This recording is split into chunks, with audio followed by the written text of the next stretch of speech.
Hello everyone, welcome to today's class. तो पिछले class में हमने जो कंप्लीट किया था वो था ईआरएस का जो प्रोसेस है, आईआर का प्रोसेस लास्ट हमने कॉन्फ़िगर किया था। तो हमारा जो बेसिक परचेजिंग साइकिल है वो हमने सारे टॉपिक्स जो है डिस्कस कर लिया था। तो जैसे कि सबसे पहले आता है पीआर, उसके बाद आरएफक्यू, उसके बाद कोटेशन, उसके बाद परचेज ऑर्डर, फिर उसके बाद गुड्स रिसिप्ट, फिर उसके बाद इनवॉइस रिसिप्ट। तो ये जो प्रोसेस था ये हमारा कंप्लीट हो गया है। तो नेक्स्ट जो प्रोसेस है हमको शुरू करना है, जो हमारा स्पेशल प्रोक्योरमेंट टाइप है, जैसे कि पाइपलाइन प्रोक्योरमेंट हो गया, कॉन्साइनमेंट प्रोसेस हो गया, और हमारा जो सब कॉन्ट्रैक्टिंग प्रोसेस हो गया, वो सारा हम डिस्कस करेंगे। लेकिन उससे पहले जो थोड़े इंपॉर्टेंट टॉपिक है जो कि सारे टॉपिक के लिए हमको जरूरी है, तो वो वाले टॉपिक हम थोड़ा डिस्कस कर लेते हैं।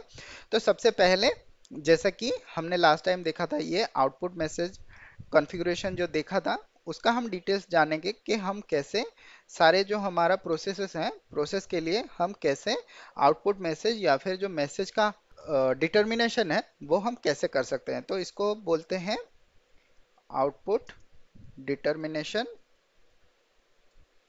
या फिर इसको बोलते हैं मैसेज डिटर्मिनेशन। इसको बोलते हैं मैसेज डिटर्मिनेशन। तो आज का जो टॉपिक हमारा रहेगा वो रहेगा output determination and message determination. तो लेट्स सी ये प्रोसेस कैसे हमारा काम करता है और ये क्या डिटेल्स है इसके, हम जानेंगे इसके बारे में सारा डिटेल्स आज के क्लास में। तो चलिए शुरू करते हैं।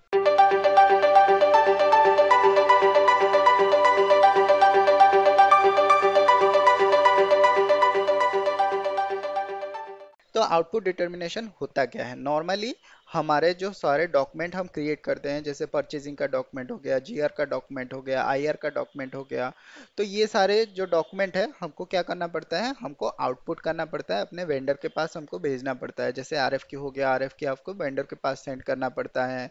आपका जो पीओ हो गया, पीओ आपको वेंडर के पास सेंड करना पड़ता है। और जो आपने आईआर बनाया या फिर जो हमने ईआरएस का प्रोसेस लास्ट में देखा था, तो वो ईआरएस का जो डॉक्यूमेंट है वो भी हमको सेंड करना पड़ता है हमारे वेंडर के पास।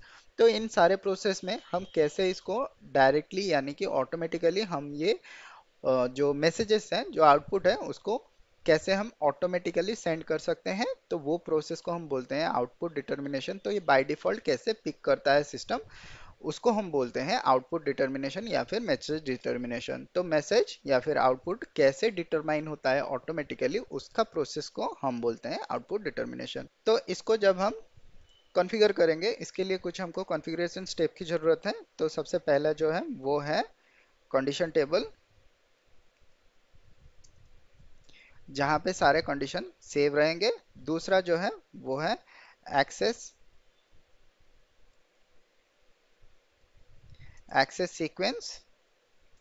एक्सेस सीक्वेंस नॉर्मली एक सर्च स्ट्रेटेजी है जो आपका कंडीशन टेबल में जाके कंडीशन रिकॉर्ड चेक करेगा। नेक्स्ट जो है वो है मैसेज टाइप। तो ये मैसेज टाइप जो है, ये सारे जो हमारे डिफरेंट डिफरेंट एप्लीकेशन के लिए डिफरेंट डिफरेंट मैसेज टाइप रहता है। जैसे कि परचेज ऑर्डर के लिए डिफरेंट रहता है, इनवॉइसिंग के लिए डिफरेंट रहता है, और जैसे हमारा बाकी सारे जैसे शेड्यूलिंग एग्रीमेंट हो गया और आरएफक्यू हो गया, उन सारे के लिए मैसेज टाइप जो है वो अलग अलग रहता है। तो नेक्स्ट जो है वो है मैसेज स्कीमा। मैसेज स्कीमा, तो message schema normally message type को पिक करता है। तो हमको पहले ये जो कॉन्फ़िगरेशन है ये हमको कंप्लीट करना है, उसके बाद हम टेस्ट करेंगे कि हमने जो कॉन्फ़िगरेशन किया है उसके हिसाब से हमारा जो आउटपुट है वो डिटरमाइन हो रहा है कि नहीं हो रहा है। तो उसके लिए हम चलते हैं अपने एसएपी के स्क्रीन पे। तो यहाँ पे हम जाते हैं एसपीआरओ में। तो एसपीआरओ में हम जाते हैं मटेरियल मैनेजमेंट पे। मटेरियल मैनेजमेंट से हम जाते हैं परचेजिंग में। तो हम परचेजिंग के टॉपिक के ऊपर जो भी आउटपुट है वो देखेंगे। तो उसके लिए हमको जाना पड़ेगा मैसेजेस में। यहाँ से हम जाते हैं आउटपुट कंट्रोल। आउटपुट कंट्रोल में यहाँ आपको दिख रहा होगा जो सीक्वेंस में दिया गया है, पहले है कंडीशन टेबल, दूसरा है एक्सेस सीक्वेंस, तीसरा है मैसेज टाइप, चौथा है यहाँ पे मैसेज डिटर्मिनेशन स्कीमा। तो हमको ये सारा जो है कॉन्फ़िगर करना है। तो हम पहले जाते हैं कंडीशन टेबल में। तो यहाँ पे condition table request for quotation के लिए है, परचेज ऑर्डर के लिए है, आउटलाइन एग्रीमेंट के लिए है, शेड्यूलिंग एग्रीमेंट के लिए है, इनबाउंड डिलीवरी के लिए है। तो हम अभी सपोज परचेज ऑर्डर के लिए जाते हैं। आपका काम है आप बाकी सारे जो प्रोसेसेस हैं उसके लिए आप टेबल बनाएं और बाकी सारे जो सेटिंग्स है वो आप बनाएं। तो परचेजिंग के लिए आप यहाँ से जाके कर सकते हैं मैसेजेस, आउटपुट कंट्रोल और कंडीशन टेबल में जाके जितने भी परचेजिंग डॉक्यूमेंट है उसके लिए आप बना सकते हैं यहाँ पे आउटपुट। तो हम जाते हैं परचेज ऑर्डर पे। तो यहाँ पे पहला जो है वो है डिस्प्ले कंडीशन टेबल, दूसरा जो है वो है क्रिएट कंडीशन टेबल। तो पहले हम क्रिएट कर लेते हैं। तो क्रिएट करने में यहाँ पे सपोज हम एक टेबल नंबर देते हैं और इसको एंटर कर लेते हैं। यहाँ पे आप जो भी कंडीशन में बनाना चाहें, सपोज आप क्या करना चाहें कि आपको जो भी यहाँ से फील्ड कैटलॉग से आपको जो भी फील्ड्स चाहिए, जैसे कंपनी कोड हो गया या फिर लेबल टाइप हो गया, मटेरियल हो गया, ऑर्डरिंग एड्रेस हो गया, प्लांट हो गया, परचेज ऑर्गेनाइजेशन हो गया, परचेजिंग डॉक्यूमेंट टाइप हो गया, परचेजिंग ग्रुप हो गया, जिस कॉम्बिनेशन में आपको बनाना है। सपोज आप सिर्फ वेंडर के लिए बनाना चाहते हैं तो आप यहाँ पे वेंडर को डबल क्लिक कीजिए। यहाँ पे वेंडर आ गया है। तो यहाँ पे जो भी आप फील्ड सिलेक्ट करोगे, सिलेक्ट करने के बाद यहाँ पे जो जनरेट का बटन है, यहाँ पे जनरेट पे आपको क्लिक करना है। तो यहाँ पे आपको बता रहा है कि आप क्या ये कंडीशन टेबल जो है इसको क्रिएट करना चाहते हैं। तो यहाँ पे हम जनरेट में यस कर देते हैं। तो यहाँ पे आपको लोकल ऑब्जेक्ट पे क्लिक करना है। तो यहाँ पे जब आप लोकल ऑब्जेक्ट पे क्लिक करोगे आपका जो टेबल है वो क्रिएट हो जाएगा। तो हम यहाँ से बैक चलते हैं।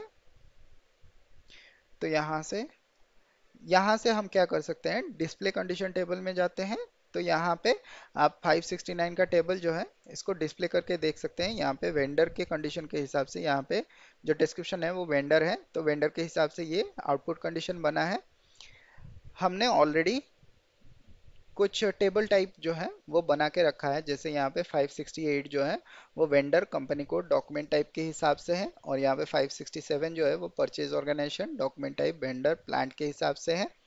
तो हम यहाँ से कोई भी सिलेक्ट करके कोई भी लेके कर सकते हैं। मैंने बस ये वाला जो कंडीशन आपके लिए बनाया है ये बस आपको दिखाने के लिए कि आप कैसे टेबल जो है वो जनरेट कर सकते हैं वो दिखाने के लिए किया है, क्योंकि हमारा बाकी सब कॉम्बिनेशन पे ऑलरेडी टेबल जो है वो क्रिएटेड है।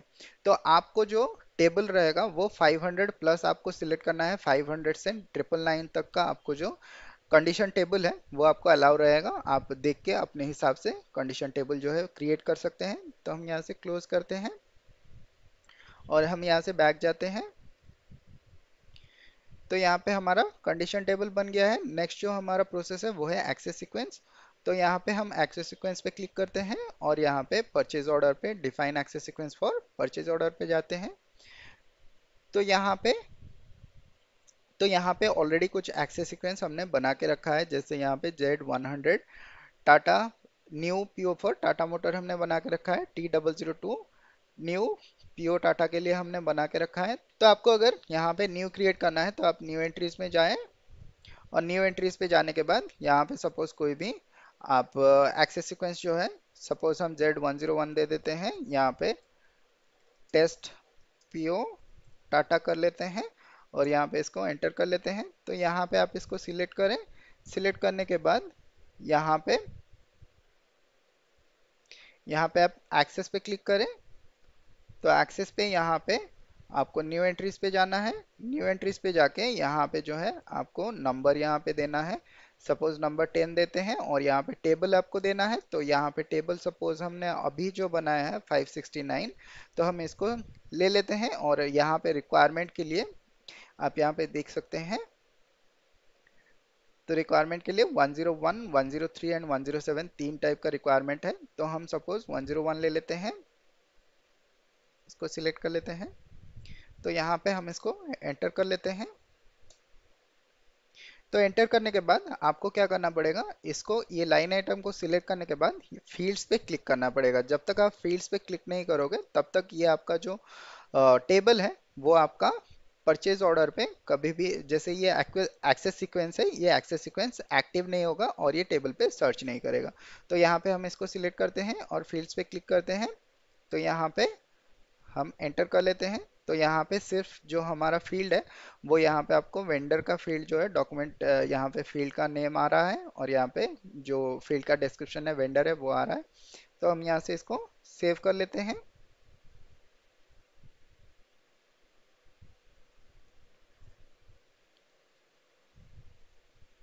तो यहाँ से हम बैक चले जाते हैं।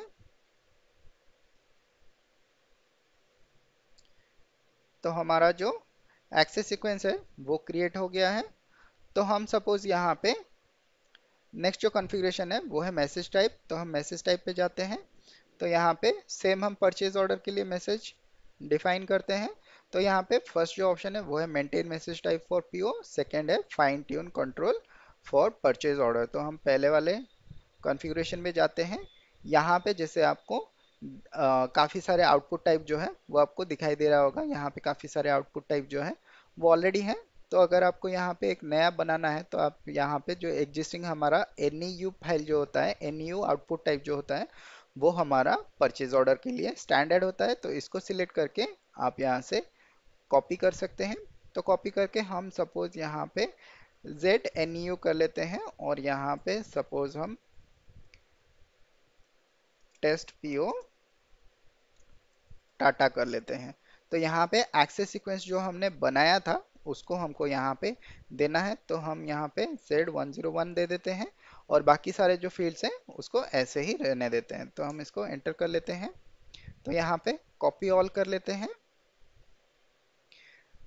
तो यहाँ पे हमको जो लैंग्वेज है वो सिलेक्ट करने के लिए इंग्लिश हम सिलेक्ट कर सकते हैं। तो यहाँ पे ऑलरेडी जो है उसके हिसाब से यहाँ पे आ रहा है। तो यहाँ पे कोई इशू नहीं, आप कैंसिल में क्लिक कर सकते हैं।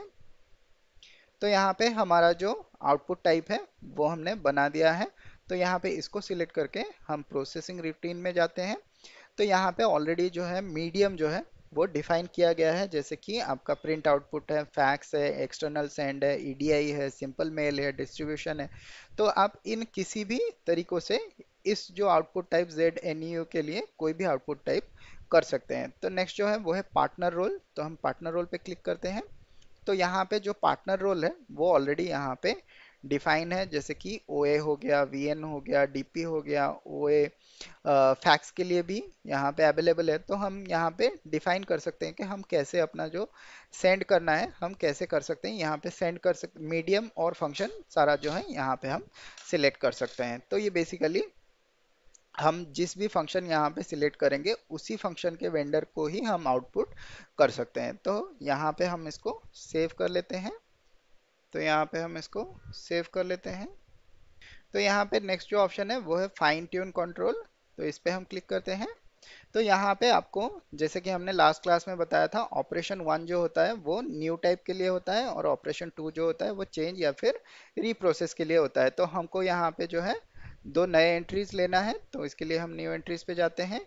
यहाँ पे ऑपरेशन 1 ले लेते हैं और यहाँ पे कंडीशन टाइप जो है वो हम जो अभी हमने बनाया है ZNU वो ले लेते हैं और यहाँ पे ऑप्शन 2 ले लेते हैं और यहाँ पे हम इसको डाल देते हैं और यहाँ पे हम इसको एंटर कर लेते हैं और इसको सेव कर लेते हैं। तो हमारा अभी जो मैसेज टाइप है वो हमने क्रिएट कर लिया है।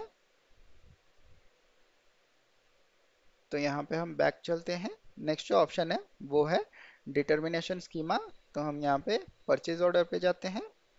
तो यहाँ पे पहला जो ऑप्शन है वो है maintain message determination schema for purchase order, दूसरा है assign schema to purchase order. तो पहले वाले में हम जाते हैं। तो यहाँ पे ऑलरेडी जो कुछ प्रोसेस है वो यहाँ पे बाय डिफॉल्ट, जैसे कि ये हमारा स्टैंडर्ड प्रोसेस है RMBEF1 परचेज ऑर्डर के लिए। तो यहाँ पे आप एक नया प्रोसेस ऑर्डर जो है उसको आप क्रिएट कर सकते हैं। तो सपोज हम इसको सिलेक्ट करते हैं और सिलेक्ट करने के बाद यहाँ पे हम कॉपी ऑप्शन में चले जाते हैं। तो यहाँ पे हम सपोज इसको ZBF2 दे देते हैं और यहाँ पे टेस्ट दे देते हैं। तो यहाँ पे हम कॉपी ऑल कर लेते हैं। तो यहाँ पे इसको क्लोज कर दीजिए, कोई प्रॉब्लम नहीं है। तो यहाँ पे इसको सिलेक्ट करने के बाद हम यहाँ पे कंट्रोल डेटा में जाते हैं। तो कंट्रोल डेटा में यहाँ पे ऑलरेडी कंडीशन टाइप जो है वो यहाँ पे 3 कंडीशन टाइप एग्जिस्टिंग कर रहा है, तो हम यहाँ पे अपना जो हमने अभी कंडीशन टाइप बनाया है वो हम यहाँ पे दे देते हैं और इसको सेव कर लेते हैं।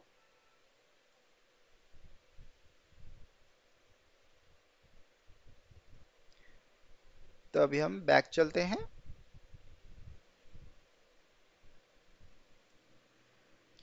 तो अभी हम इस पे assign schema to purchase order करते हैं।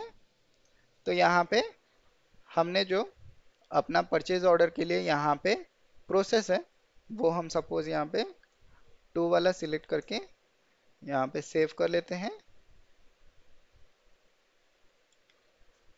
तो यहाँ पे हमने परचेज ऑर्डर के लिए अपना जो स्कीमा है उसको असाइन कर लिया है।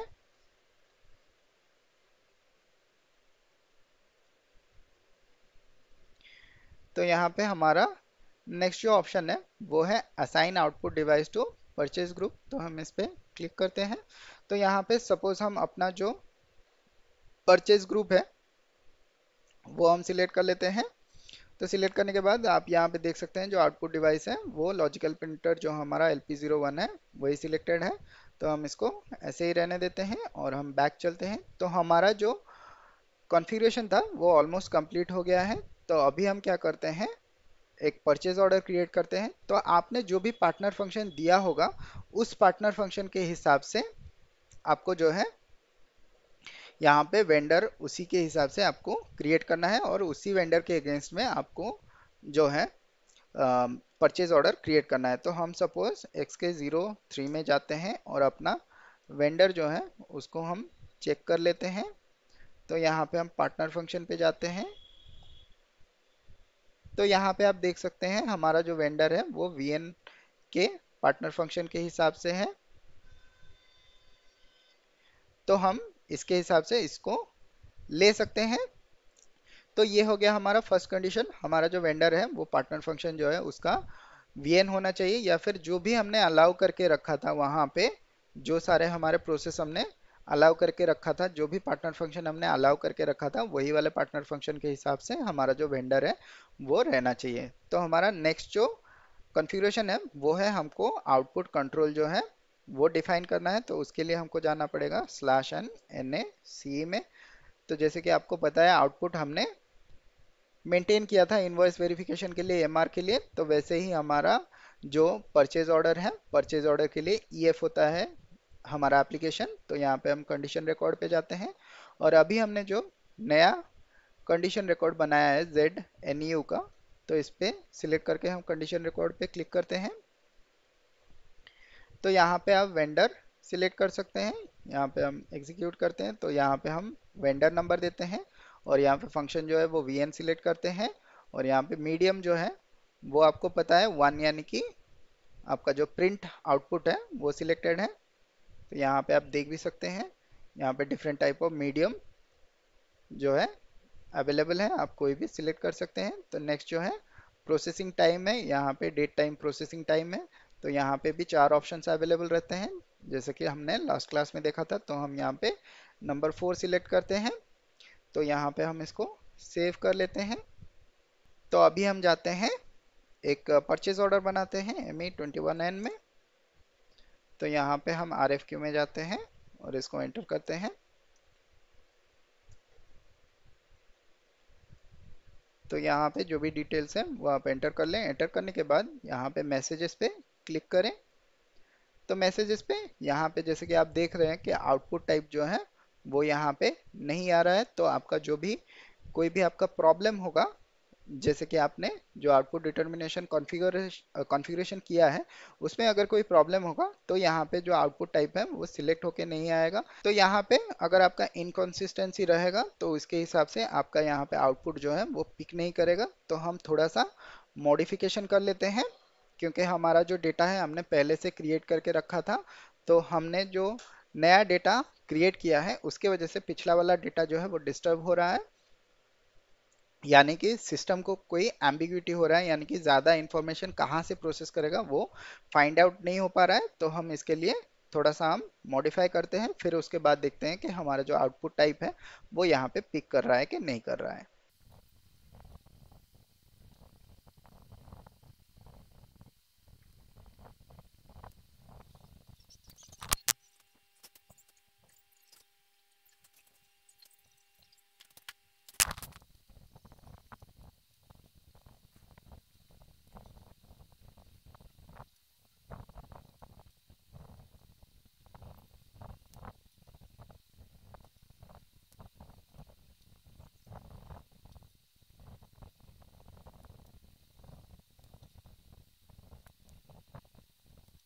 तो यहाँ पे हमारा जो आउटपुट टाइप है वो यहाँ पे पिक कर रहा है, तो आप इसको सिलेक्ट करके कम्युनिकेशन मेथड पे भी चेक कर सकते हैं। जो यहाँ पे लॉजिकल डेस्टिनेशन है वो हमने LP01 सिलेक्ट किया था, यहाँ पे ये आ रहा है। और हम अगर आपने प्रिंट इमीडिएटली सिलेक्ट किया होगा तो यहाँ पे प्रिंट इमीडिएटली भी आएगा। तो यहाँ पे हम बैक चलते हैं। तो यहाँ पे हमने जो ऑप्शन है वो हमने 4 सिलेक्ट किया है। तो हम अभी देखते हैं इसको।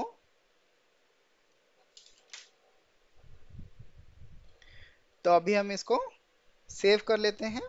तो यहाँ पे सेव करने के बाद आपको जो है देखना है कि आपका जो मैसेज है वो ऑटोमेटिकली आउटपुट हुआ है कि नहीं हुआ है। तो उसके लिए हम क्या कर सकते हैं, उसके लिए हम जाते हैं ME9F में। तो ME9F में जाने के बाद, तो ME9F में जाने के बाद यहाँ पे आपको जो डॉक्यूमेंट नंबर है वो शो कर रहा है। तो यहाँ पे आपका जो एप्लीकेशन है वो यहाँ पे शो कर रहा है और जो मैसेज टाइप है वो शो कर रहा है। तो यहाँ पे अगर आप इसको सिलेक्ट करते हैं तो यहाँ पे कोई भी आपको सिलेक्टेड डॉक्यूमेंट नहीं है करके बता रहा है। तो यहाँ पे जो हमारा प्रोसेसिंग स्टेटस है वो यहाँ पे ज़ीरो में है, इसलिए यहाँ पे कोई भी अगर प्रोसेस नहीं हुआ होगा तो यहाँ पे शो करेगा। हम अगर यहाँ से 1 सिलेक्ट करें और इसको प्रोसेस करें तो यहाँ पे आपको मैसेज जो है वो दिखा देगा कि हमारा ये मैसेज जो है ये आउटपुट हो गया है। तो यहाँ पे ऐसे आप आउटपुट डिटर्मिनेशन जो है वो कर सकते हैं डिफरेंट डिफरेंट परचेज टॉपिक के लिए। तो जैसे कि आपको पता हो गया कि आप कैसे यहाँ पे परचेजिंग डॉक्यूमेंट के लिए अगर आपको आउटपुट डिटर्मिनेशन करना है तो आप यहाँ से मटेरियल मैनेजमेंट में जाएं, वहाँ से परचेजिंग में जाएं, परचेजिंग का जो भी डेटा है उसको आउटपुट डिटर्मिनेशन करने के लिए उसके लिए तो यहाँ पे आपको जाना पड़ेगा मैसेजेस पे जाके यहाँ पे आउटपुट कंट्रोल में जाके यहाँ पे जो आपके ऑप्शंस है condition table, access sequence, message type, message determination schema. तो बेसिकली यही चार ही ज़रूरत होते हैं, ये चारों को आपको कॉन्फ़िगर करना है हर आउटपुट फाइल के लिए। जैसे RFQ हो गया या फिर आपका परचेज ऑर्डर हो गया या फिर आपका शेड्यूलिंग एग्रीमेंट हो गया, आपको सारे के लिए ये आउटपुट डिटर्मिनेशन कॉन्फ़िगर करना है ताकि ऑटोमेटिकली आप जब भी अपना एप्लीकेशन सेव करें तो आपका आउटपुट जनरेट हो जाए। तो ये था परचेजिंग टॉपिक के लिए। अगर आपको सेम अगर इन्वॉइसिंग के लिए या फिर आपको अगर इन्वेंट्री डॉक्यूमेंट के लिए कोई भी अगर आपको बनाना है तो आप कैसे बना सकते हैं। तो उसके लिए हम जाएंगे मटेरियल मैनेजमेंट। अगर आपको इन्वेंट्री डॉक्यूमेंट के लिए बनाना है तो हम जाएंगे inventory management and physical inventory. यहाँ से आपको जाना है आउटपुट डिटर्मिनेशन पे। यहाँ पे भी सेम आपको दिख रहा होगा। तो यहाँ पे भी आपको दिख रहा होगा जैसे मेंटेन कंडीशन टेबल है, maintain access sequence, maintain output type है, मेंटेन आउटपुट डिटर्मिनेशन प्रोसीजर है और यहाँ पे मेंटेन कंडीशन है। तो इन सारे प्रोसेस को जो है आपको फॉलो करना है। तो ये आपका काम है, आप करिए। अगर आपको कोई भी इशू आए तो आप जरूर ही पूछ सकते हैं, जो कमेंट सेक्शन में आप पूछ सकते हैं कि अगर आपको कोई इशू आ रहा है। तो सेम अगर आपको कोई भी इन्वॉइसिंग डॉक्यूमेंट के लिए बनाना है तो यहाँ पे आप लॉजिस्टिक्स इन्वॉइस वेरिफिकेशन में जाएं। तो यहाँ से आपको जाना है मैसेज डिटर्मिनेशन पे। तो मैसेज डिटर्मिनेशन पे यहाँ पे भी जो आपका कंडीशन टेबल है, एक्सेस सीक्वेंस है, मैसेज टाइप है, देन यहाँ पे मैसेज टाइप पर यूज़र भी आप यहाँ पे डिफाइन कर सकते हैं, मैसेज स्कीमा है और कंडीशन है, मेंटेन रिक्वायरमेंट है। तो ये सारे जो चीज़ हैं आपको यहाँ पे मेंटेन करके रखना पड़ेगा। जैसे कि आप ERS प्रोसेस के लिए करते हैं वैसे ही आप इन्वॉइसिंग प्रोसेस के लिए कर सकते हैं यहाँ पे। आई होप आपको आज का क्लास समझ में आ गया होगा। अगर आपको कहीं पे भी डाउट है तो आप एक बार रिपीट करके भी देख सकते हैं। अगर फिर भी आपको समझ में नहीं आया तो आप कमेंट सेक्शन में पूछ सकते हैं। अगर आपने ग्रुप ज्वाइन किया है तो ग्रुप में पूछ सकते हैं। अगर आपको ये क्लास हेल्पफुल लगा तो आप ज़रूर वीडियो को लाइक कर दीजिए। और अगर आप चैनल पर नए हैं तो चैनल को ज़रूर सब्सक्राइब कर दीजिए, क्योंकि डेली हमारा जो क्लासेस है वो डेली बेसिस पे अपडेट होता रहता है। तो उसके नोटिफिकेशन के लिए आप ज़रूर चैनल को सब्सक्राइब करके उसका नोटिफिकेशन जो है ऑन रखें। तो मिलते हैं अगले क्लास में, तब तक के लिए बाय बाय, जय हिंद एंड टेक केयर।